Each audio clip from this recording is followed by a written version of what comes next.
시대의 소망 제62장 시몬의 집에서 열린 잔치. 베다니에 사는 시몬은 예수님의 제자로 간주되었다. 그는 공공연하게 그리스도의 추종자들과 연합한 소수의 바리새인들 중에 하나였다. 그는 예수님을 교사로 알았고 그분께서 메시아가 되셨으면 하는 희망을 가지고 있었으나 그분을 구주로 받아들이지는 않았다. 그의 품성은 변화되지 않았으며 생애의 원칙도 변하지 않았다. 시몬은 문둥병이 나았고 이것이 계기가 되어 예수께 이끌려갔다. 그는 감사를 표하고자 하였으며 그리스도께서 마지막으로 베다니를 방문하셨을 때 그는 구주와 그분의 제자들을 위하여 잔치를 베풀었다. 이 잔치에는 많은 유대인들도 같이 참석하였다. 이때 예루살렘은 크게 흥분되어 있었다. 그리스도와 그분의 사업은 이전 어느 때보다도 더 크게 주목을 끌게 되었다. 잔치에 나온 사람들은 그분의 동향을 면밀히 살폈으며 어떤 사람들은 저기가 서린 눈으로 바라보았다. 구주께서는 유월절을 엿새밖에 남겨놓지 않은 때에 베다니에 도착하셨는데 그분은 관습대로 나사로의 집에서 휴식처를 찾으셨다. 마을을 지나가던 여행자들의 무리들은 그분께서 예루살렘으로 가시는 길이며 베다니에서 안식일을 보내시리라는 소문을 퍼뜨렸다. 백성들은 열광적이었다.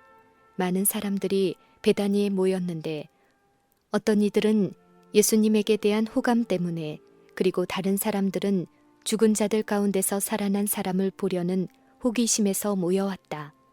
많은 사람들은 나사로에게서 죽은 후에 목격한 경이로운 장면에 대하여 듣기를 기대하였다. 그러나 그들은 나사로가 그것에 대하여 아무 말이 없으므로 놀랐다. 그는 이 일에 대하여 말할 것이 없었다. 영감의 말씀은 죽은 자는 아무것도 모르며 그 사랑함과 미워함과 시기함이 없어진 지 오래니 라고 선언한다. 그러나 나사로는 그리스도의 행하신 일에 대하여 놀라운 증언을 하였다. 그는 이 목적을 위하여 죽음에서 살아난 것이었다. 그는 확신과 능력으로서 예수님이 하나님의 아들이심을 선언하였다. 베다니를 방문한 사람들이 예루살렘에서 돌아가서 그 소식을 전하였으므로 흥분은 더욱 고조되었다. 백성들은 예수님을 만나 말씀을 듣기를 열망하였다. 나사로가 그분과 동행하여 예루살렘에 갈 것인지, 유월절에 그 선지자가 왕위에 앉으실 것인지에 대해 일반 대중들이 질문하고 있었다. 제사장들과 관원들은 백성들을 지배하고 있는 그들의 힘이 더욱 약해지고 있음을 알았으므로 예수님에 대한 그들의 분노는 더욱더 격렬하게 되었다. 그들은 저들의 길에서 그분을 영원히 제거해버릴 기회를 더 이상 기다릴 수가 없었다. 시간이 흐름에 따라 그들은 결국 그분이 예루살렘에 오지 않을까 염려하기 시작하였다.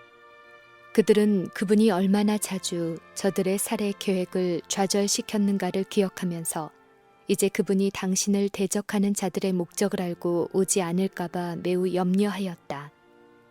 그들은 염려를 감출 수가 없어서 서로 질문하기를 너희 생각에는 어떠하니요? 저가 명절에 나오지 아니하겠느냐? 라고 하였다. 제사장들과 바리새인들의 회의가 소집되었다. 나사로가 살아난 이후 그리스도에 대한 동정심이 매우 고조되었기 때문에 그분을 공공연하게 체포하는 것은 위험할 것이다. 그러므로 당국자들은 그분을 비밀리에 체포하여 될 수 있는 대로 조용히 신문하려고 결심하였다. 그분의 유죄 선고가 알려질 때에 변하기 쉬운 대중의 여론의 물결이 그들에게 유리하게 되기를 희망하였다. 그와 같이 그들은 예수님을 죽이기로 제의하였다. 그러나 제사장들과 랍비들은 나사로가 살아있는 한 그들이 안전하지 않음을 알았다. 무덤에서 나흘 동안 있다가 예수님의 한마디 말씀으로 다시 살아난 바로 그 사람의 존재가 조만간에 반발을 일으킬 것이었다. 백성들은 그와 같은 이적을 행하실 수 있는 분의 생명을 취한 저희 지도자들에게 복수할 것이었다. 그러므로 사내들이는 나사로도 역시 죽여야 한다고 결정하였다. 증오와 편견은 그들의 노예들을 이런 지경에까지 이끌고 왔다. 유대인의 지도자들의 증오와 불신은 무한한 능력이 무덤에서 살려낸 자의 생명까지라도 취하려고 할 만큼 커졌다. 이러한 음모들이 예루살렘에서 진행되고 있는 동안 예수님과 제자들은 시몬의 잔치에 초대되었다. 식탁에서 구주는 시몬과 나사로와 같이 앉으셨는데 한편에는 흉악한 질병에서 고침을 받은 시몬이 앉았고 다른 편에는 죽음에서 살아난 나사로가 앉아 있었다. 마르다는 식탁에서 일하고 있었으나 마리아는 예수님의 입술에서 나오는 모든 말씀을 열심히 듣고 있었다. 예수께서 은혜로써 그녀의 죄를 용서하고 또한 오라비를 무덤에서 불러내셨으므로 마리아의 마음은 감사로 가득 차 있었다. 마리아는 예수께로부터 그분의 죽음이 다가오고 있다는 말씀을 듣자 깊은 사랑과 슬픔으로 그분께 경의를 표하기를 원하였다. 개인적으로 크게 희생하여 그녀는 그분의 몸에 부을 값진 향유 한 옥합을 샀다. 그러나 지금 많은 사람들은 그분께서 왕이 되시려고 한다고 선언하고 있었다. 마리아의 슬픔은 기쁨으로 변하였으며 그녀는 제일 먼저 주께 영광 돌리기를 열망하였다. 옥합을 깨뜨리고 향유를 예수님의 머리와 발에 부었다. 그리고 울면서 무릎을 꿇고 눈물로써 발을 적시고 길게 물결치는 머리털로 그분의 발을 씻었다. 마리아는 다른 사람이 보는 것을 피하려고 노력하였으며 그녀의 동작은 타인의 주목을 끌지 않도록 진행되었으나 향기가 방 안에 가득하였으므로 그녀의 행위는 마침내 참석한 모든 사람에게 알려졌다. 유다는 이와 같은 행위를 매우 불쾌한 눈으로 바라보았다. 그리스도께서 이 일을 어떻게 말씀하실지 들으려고 기다리는 대신에 그는 가까이 있는 자들에게 그리스도께서 이런 낭비를 묵인하신다고 비난하며 불평을 퍼뜨리기 시작하였다. 그는 교활하게도 불평을 일으키기 십상인 암시를 하였다. 제자들을 위한 회개였던 유다는 그들의 얼마 되지 않는 저축금에서 자기 자신이 쓰기 위하여 비밀히 얼마를 떼어두고 있었다. 이렇게 함으로 그들의 재원은 줄어들었다. 그는 얻을 수 있는 것이면 모든 것을 주머니에 넣기를 열망하였다.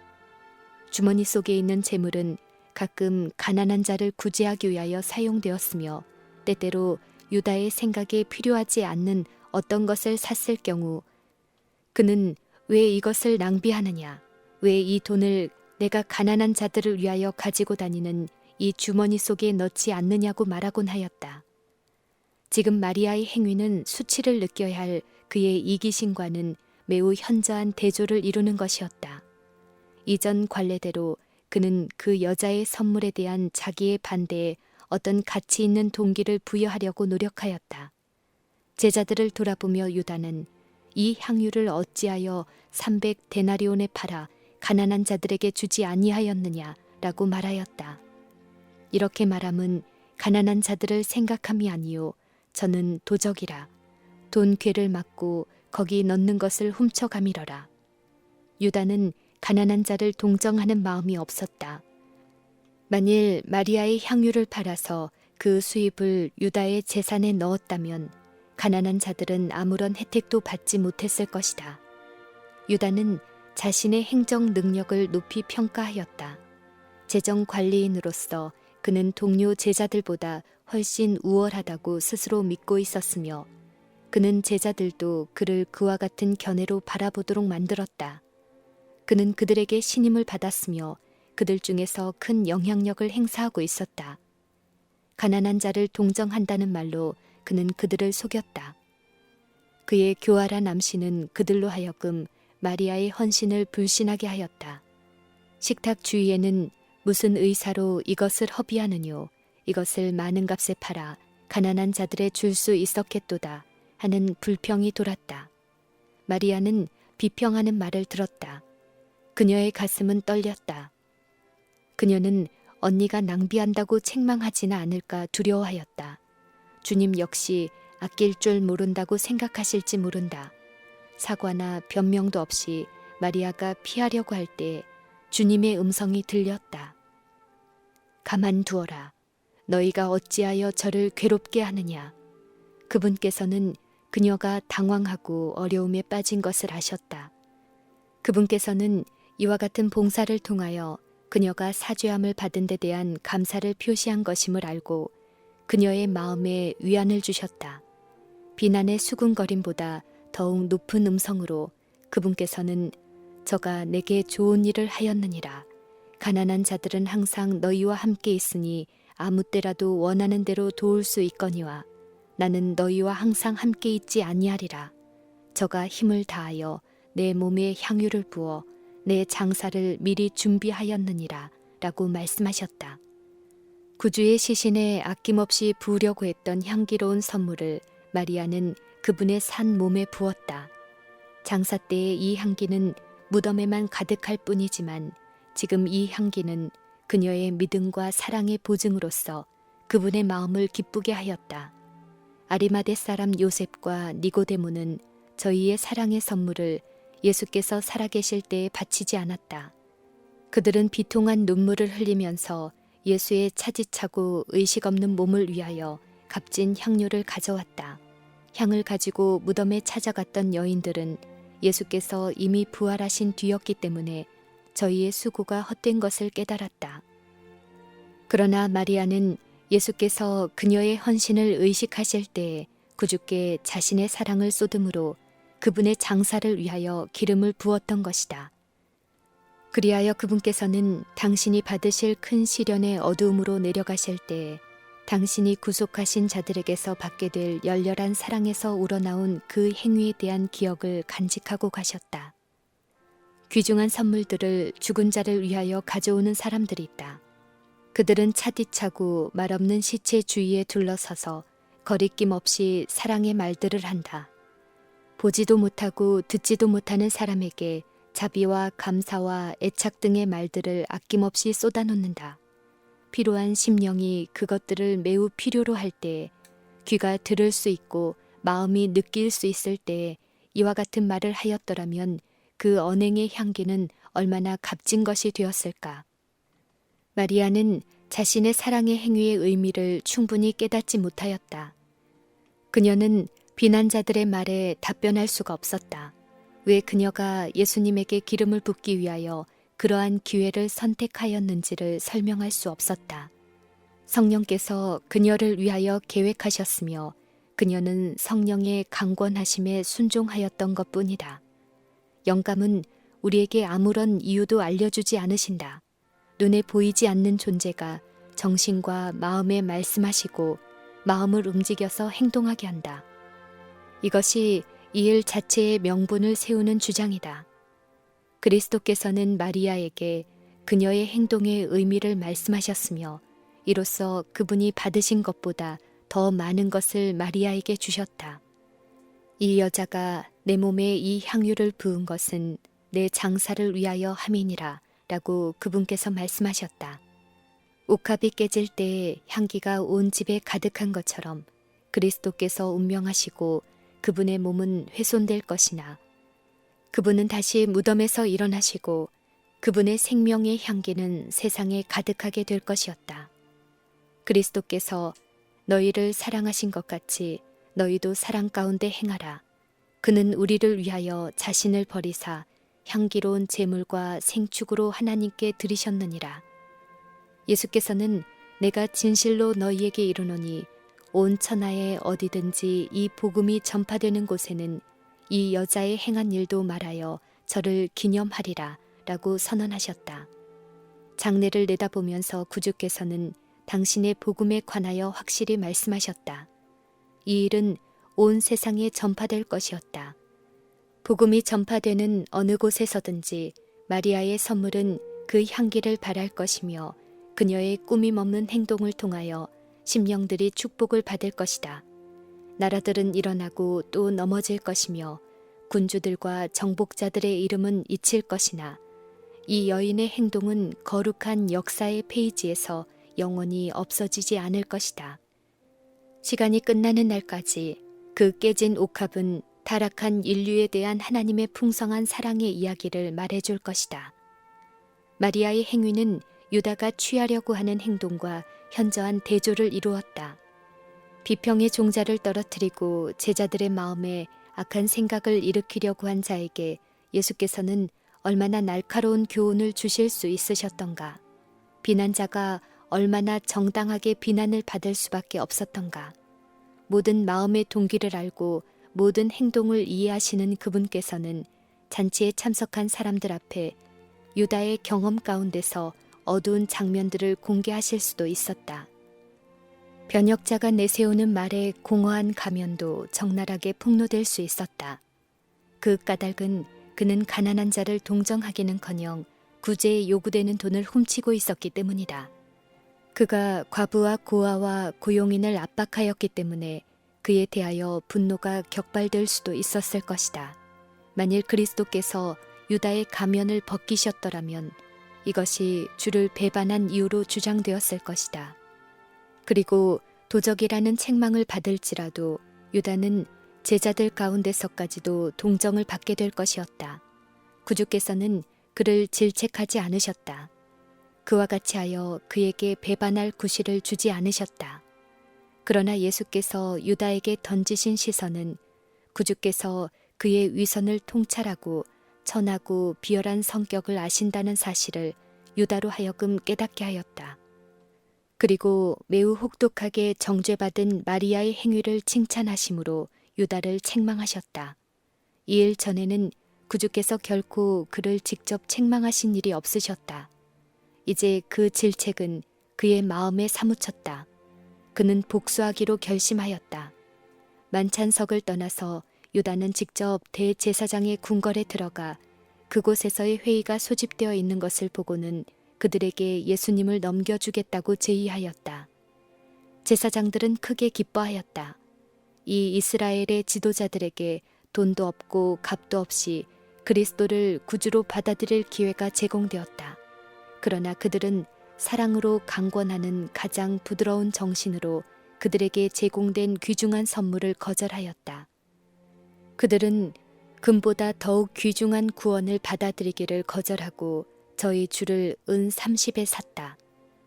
유다는 그의 품성의 모든 아름다운 특성이 탐욕에 압도당하기까지 그것을 품어왔다. 그는 예수께 드리는 헌납물을 탐냈다. 그의 마음은 구주께서 세상 군주들에게나 해당되는 선물을 받으시자 질투심에 불탔다. 그러므로 그 향유의 옥합값보다도 훨씬 적은 금액에 그는 주님을 팔았다. 제자들은 유다와 같지 않았다. 그들은 구주를 사랑하였다. 그러나 그들은 예수님의 고결한 품성을 올바르게 이해하지 않았다. 만일 제자들이 그분께서 그들을 위하여 행하신 일을 깨달았다면 그분께 바쳐진 어떤 것도 낭비된 것이 아니라고 생각하였을 것이다. 예수님에 대하여 별로 아는 것이 없었던 동방의 박사들은 그분께서 마땅히 받으셔야 할 영예에 대하여 참된 평가를 하였다. 박사들은 구주께 귀중한 선물을 가지고 와서 구유에 누운 아기에 불과한 그분 앞에서 경의를 표하여 경배하였다. 그리스도께서는 마음에서 우러나오는 공손한 행동을 가치 있게 여기신다. 누구든지 그분에게 하늘의 공손으로서 후의를 베풀었을 때 그분은 그 행위자에게 축복하셨다. 그분께서는 어린아이의 손으로 꺾은 지극히 보잘것없는 꽃이라도 사랑으로 드려졌을 때에는 거절하지 않으셨다. 그분은 어린이들의 선물을 받으시고 선물을 준 아이들을 축복하시며 저희 이름을 생명책에 기록하셨다. 성경에는 예수께 기름 부은 마리아를 다른 마리아들과 구별해서 말한다. 예수님을 위한 사랑과 존경의 행동은 그분을 하나님의 아들로 믿는 신앙의 증거이다. 성령께서는 그리스도께 대한 여인의 충성의 증거를 이렇게 언급하신다. 성도들의 발을 씻기며 혹은 환난당한 자들을 구제하며 혹은 모든 선한 일을 좇는 자라. 주의 뜻을 행하려는 마리아의 열렬한 소원을 그리스도께서는 기뻐하셨다. 그분께서는 제자들이 깨닫지 못했고 깨달으려고도 하지 않은 그 순결한 사랑의 제물을 받으셨다.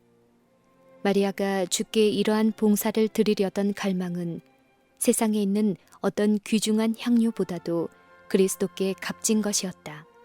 그 까닭은 이것이 세상의 구주에 대한 그녀의 바른 평가를 표시했기 때문이다. 그 여자를 강권한 것은 그리스도의 사랑이었다.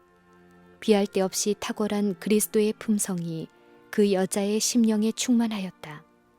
그 향유는 그것을 드리는 자의 마음의 상징이었다.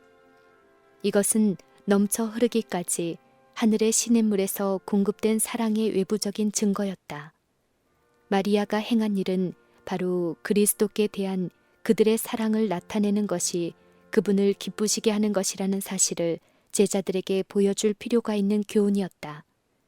그리스도는 그들에게 가장 귀중한 분이셨으나 그들은 오래지 않아 그분을 빼앗기게 되고 저들이 그분의 크신 사랑에 대한 감사의 표시를 할 수 없게 될 것이라는 사실을 깨닫지 못하였다. 하늘의 궁정을 버리고 인간으로서 생애하신 그리스도의 고독에 대하여 제자들은 응당 이해했어야 하지만 전혀 이해할 수도 인식할 수도 없었다. 제자들에게 받았어야 할 것을 받지 못하셨기 때문에 그분은 때때로 슬퍼하셨다. 만일 제자들이 당신을 옹위하고 있던 하늘 천사들의 가무 아래 있었더라면 그들 역시 마음에서 우러나오는 신령한 사랑을 표시하기에 충분한 가치가 있는 헌물은 없다고 생각했을 것임을 그분께서는 아셨다. 예수께서 저들과 가까이 계셨을 당시에 제자들이 저희 마음속에 있는 사랑과 감사함을 표시하기 위하여 그분께 행했어야 할 많은 일들의 참뜻을 깨닫게 된 것은 그 후의 일이다.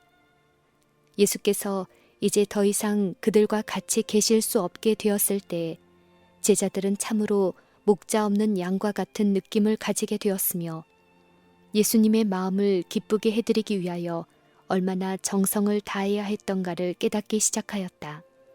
그들은 더 이상 마리아를 비난하지 않았으며 오히려 자신들을 책망하였다. 오, 만일 제자들이 저희 비난의 말을 철회할 수 있었다면 가난한 자들이 그리스도보다 더 선물을 받을 가치가 있다고 제시한 그들의 잘못을 철회할 수만 있었다면 얼마나 좋았을까. 그들은 십자가에서 주님의 상하신 몸을 보았을 때 더욱 심한 가책을 느꼈다. 이와 같은 부족함이 오늘날 우리가 사는 세상에도 분명히 존재하고 있다. 그러나 그리스도께서 저들에게 베푸신 것을 완전히 다 깨닫는 사람은 몇 사람에 불과하다. 만일 그들이 그렇게 했다면 마리아의 큰 사랑이 그들에 의하여 표현되었을 것이며 기름 부음은 서슴없이 행해졌을 것이다. 값진 향유를 낭비라고 하지 않았을 것이다. 그리스도께 드리기에는 너무 값진 것이라고 생각될 것은 아무것도 없었을 것이요. 아무리 큰 극기와 자아 희생이라도 그분을 위하여 바치기에 너무 크다고 생각할 수는 없었을 것이다. 분노하여 무슨 의사로 이것을 허비하느뇨 라고 한 말은 잃어버린 세상을 위하여 화목 제물로서 자신을 선물로 드릴 최고의 희생을 그리스도 앞에 생생하게 떠오르게 하였다. 주께서는 당신의 인간 가족에게 지극히 관대하셨으므로 그 이상 더 하실 수 있다고 말할 수는 없었다. 하나님께서는 예수님을 선물로 주심으로 온 하늘을 주셨다. 인간의 견해로 볼 때 이와 같은 희생은 큰 낭비로 생각되었다. 인간의 사고 방식으로는 구원의 계획이 자비와 재원의 낭비로 보인다. 극기와 성심성의의 희생은 어느 곳에서든지 우리에게 만족을 준다. 하늘 천사들이 그리스도 안에서 표현된 한없는 사랑으로 향상되고 부유해지기를 거절하는 인간 가족을 놀라움으로 바라보는 것은 지당하다. 왜 이처럼 큰 낭비를 하는가 하고 그들이 부르짖는 것은 당연하다. 그러나 잃어버린 세상을 위한 속죄는 충분하고 풍성하고 완전하여야만 했다.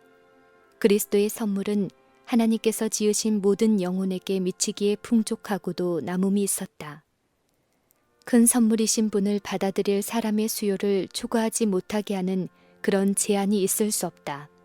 모든 사람이 다 구원을 얻는 것은 아니다. 그렇지만 구속의 경륜의 관유함이 준비한 모든 것을 성취하지 않는다고 해서 구속의 경륜이 헛된 것은 아니다. 구속의 경륜은 여유가 있어야 한다. 주인 시몬은 마리아의 선물에 대한 유다의 비평에 마음이 움직였으며 그는 예수님의 태도를 보고 놀랐다. 그의 바리새인적 자존심은 상하였다. 그는 많은 손님들이 불신과 불쾌한 마음으로 그리스도를 바라보고 있는 것을 알았다. 그는 마음속으로 이 사람이 만일 선지자더면 자기를 만지는 이 여자가 누구며 어떠한 자, 곧 죄인인 줄을 알았으리라 라고 말하였다. 시몬을 문둥병에서 고쳐주심으로써 그리스도께서는 살았으나 죽음만도 못했던 처지에서 그를 구원하셨다. 그러나 지금 시몬은 구주께서 선지자이신지 의심하고 있었다. 그리스도께서 이 여인을 당신에게 접근하도록 허락하신 까닭에 죄가 너무 커서 용서받을 수 없는 그 여인에게 분노하여 물리치지 않으신 까닭에 그 여인이 타락한 것을 인식하지 못하시는 것처럼 보이기 때문에 시몬은 그리스도는 선지자가 아니라고 생각하도록 유혹을 받았다. 시몬은 이렇게 생각하였다.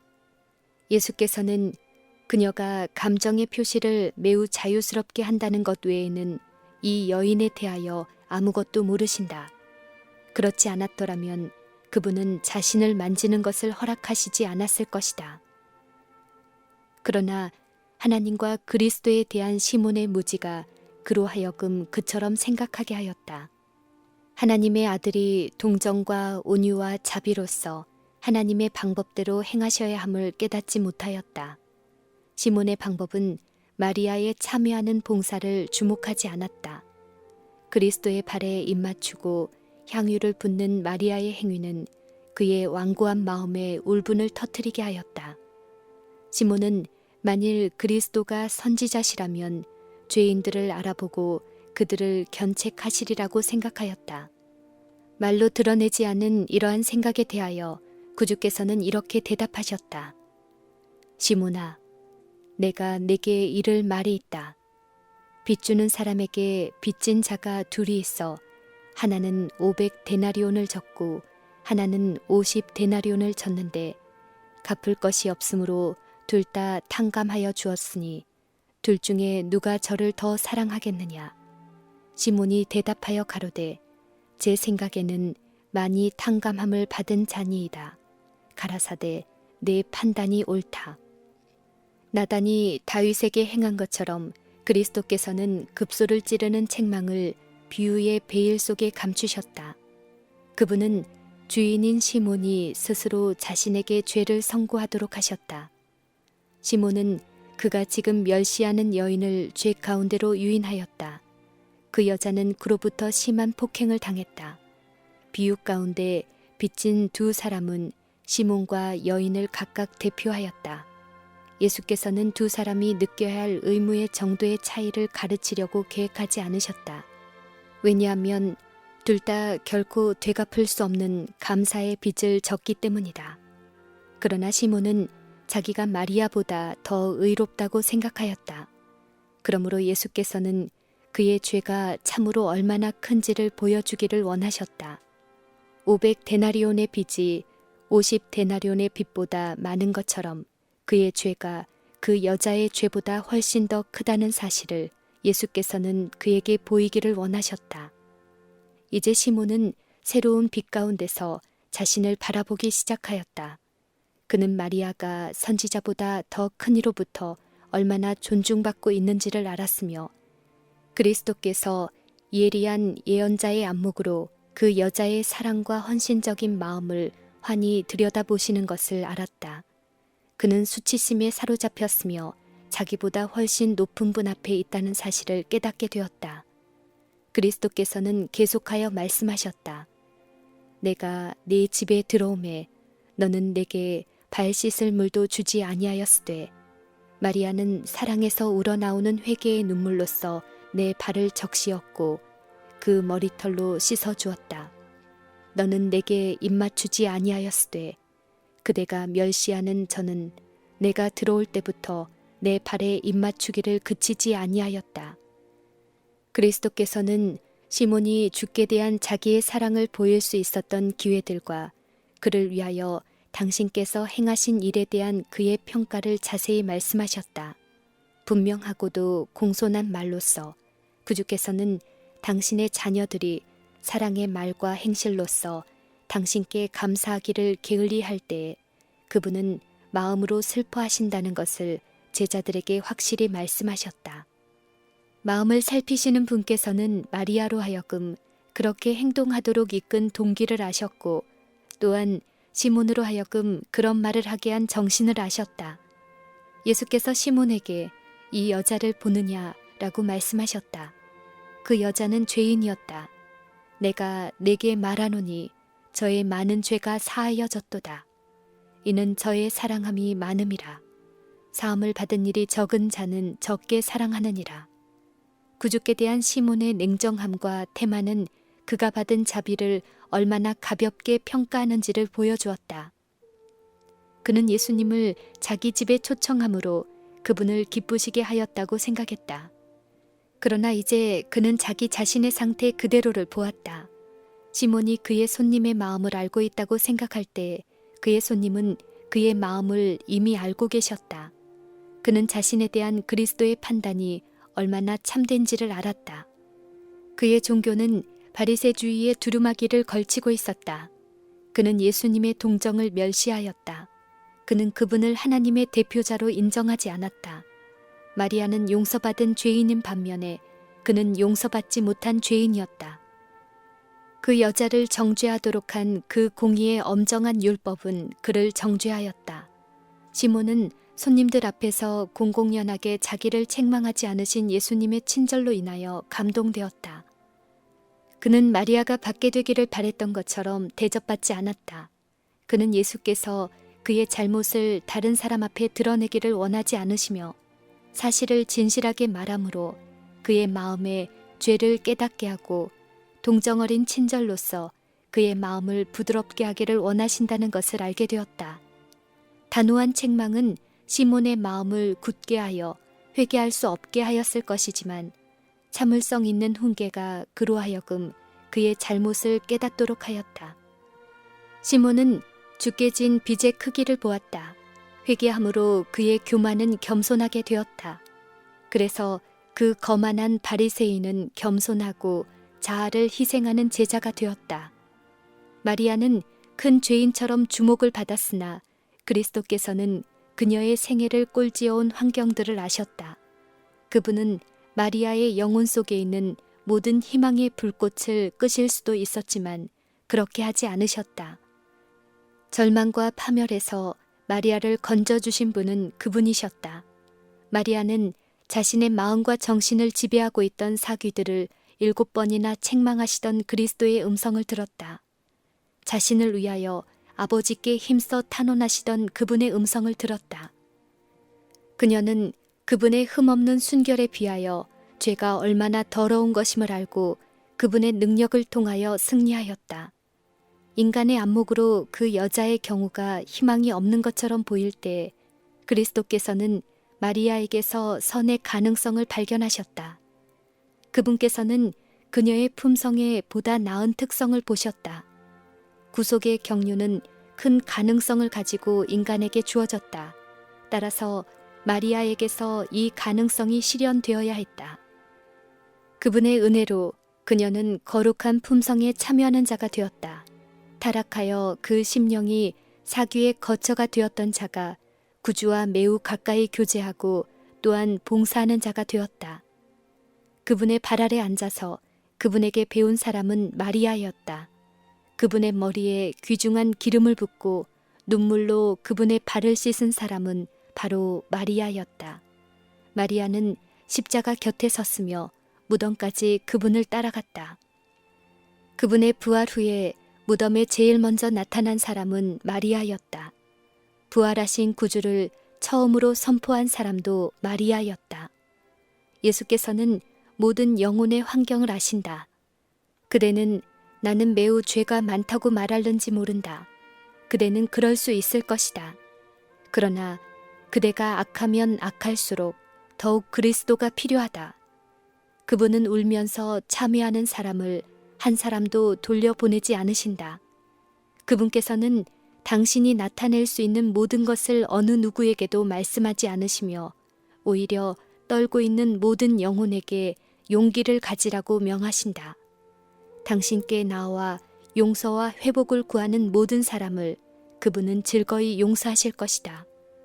그리스도께서는 천사들을 명하여 하나님께 대한 증오심으로 가득 찬 자들을 멸하기 위하여 이 세상에 당신의 진노의 잔을 쏟게 하실 수 있으시다. 그분은 우주에서 이 흑점을 일소에 버릴 수도 있으시다. 그러나 그분은 그렇게 하지 않으신다. 오늘날 그분께서는 향단 곁에 서서 당신의 도움을 바라는 자들의 기도를 하나님 앞에 드리고 계신다. 당신께 피난처를 구하는 영혼들을 예수께서는 참소자들과 구설의 다툼으로부터 높이 쳐들어 올리신다. 어떤 인간이나 악한 천사도 이 영혼들을 참소할 수 없다. 그리스도께서는 당신의 신성과 인성에 그들을 연합시키신다. 그들은 하나님의 보좌에서 흘러나오는 빛 가운데서 죄짐을 지신 위대하신 분 곁에 선다. 누가 능히 하나님의 택하신 자들을 송사하리요. 의롭다 하신 이는 하나님이시니 누가 정죄하리요. 죽으실 뿐 아니라 다시 살아나신 이는 그리스도 예수시니 그는 하나님 우편에 계신 자요. 우리를 위하여 간구하시는 자시니라.